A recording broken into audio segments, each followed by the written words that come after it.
Cette vidéo montre comment utiliser l'instruction capture table HTML pour capturer le contenu d'un tableau qui se trouve affiché dans une page web. Donc nous allons utiliser un petit tableau qui se trouve dans une page web chargée dans Internet Explorer. Donc je lance le mode enregistrement pour charger la page, puis ensuite faire la capture. Je vais utiliser Internet Explorer, mais ça marche de la même manière avec Firefox et Chrome. Le site que je veux lancer, c'est www.wintask.fr/démo/page-news.htm. Je ne le maximise pas. Je clique sur OK. La page est chargée. Et je vais capturer pour mettre dans un tableau Excel cette première colonne, puis cette deuxième colonne. Donc j'utilise l'assistant de capture. Je clique sur espion, la souris change de forme, je me déplace sur le tableau que je veux récupérer, les données sont affichées là, je clique sur suivant, suivant. Ici je peux sélectionner simplement une seule colonne ou par exemple uniquement la deuxième ligne. Là je vais prendre les deux colonnes. Dans l'écran suivant, je peux dire que je veux stocker ça dans Excel ou directement dans un tableau pour, par exemple, réutiliser ces données capturées un peu plus loin dans le script. Donc là, je laisse Excel. Le nom du fichier Excel, je vais l'appeler par exemple Nouvelle. Je clique sur Coller dans le script. Je ferme le navigateur et j'arrête le mode enregistrement. Les instructions qui ont été automatiquement générées par le mode enregistrement et par l'assistant de capture donc, sont écrites dans le script.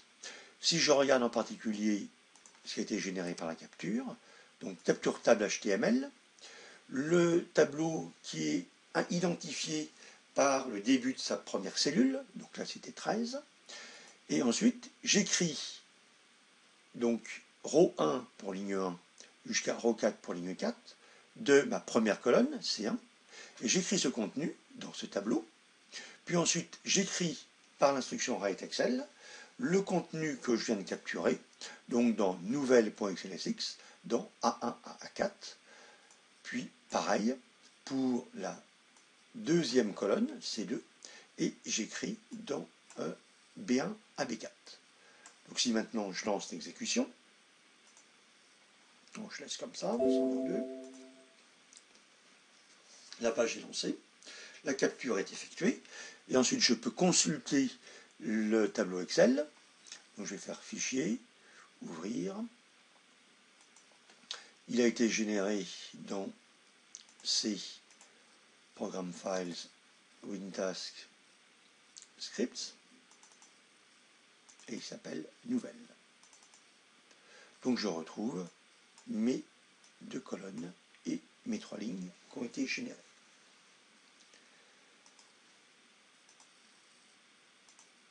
Dans cette capture, j'ai utilisé le chiffre 13.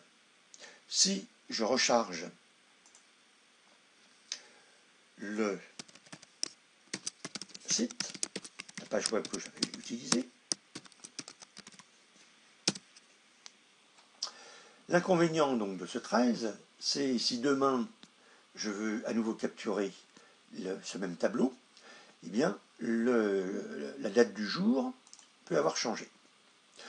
Je vais donc utiliser pour prendre en compte ce problème-là, donc dans l'assistant capture, toujours avec l'espion, je peux changer ce qui caractérise le tableau à capturer. Donc en cliquant sur changer de descripteur, je peux modifier mon 13 pour par exemple prendre cette fois-ci l'année 2015.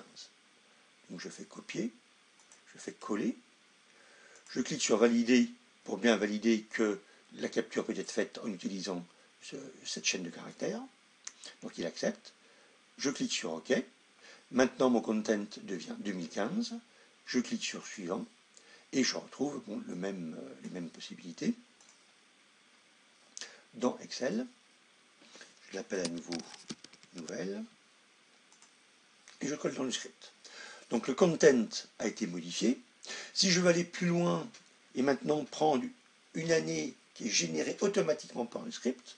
Je peux utiliser une instruction WinTask qui est dans les instructions date et heure, ici, l'instruction hier, qui renvoie sous forme de caractère l'année courante. Je vais donc modifier ça et dire, je prends table content, je concatène à l'année courante, donc donnée par hier $, et je concatène avec la fin de ma syntaxe de content, donc ça donne cette syntaxe.